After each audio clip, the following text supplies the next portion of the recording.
तर नमस्कार मित्रांनो, आज आपण आपल्या बकऱ्याला देणार आहे इंजेक्शन मॉक्सलचं, कारण त्याच्या पायामध्ये जरा जखम झाली आहे. हा दाखवा बकरा.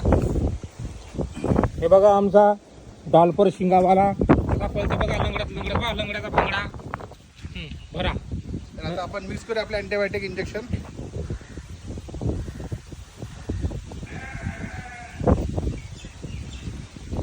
मिक्स करायचं, चांगलं भरायचं, देतं जरा.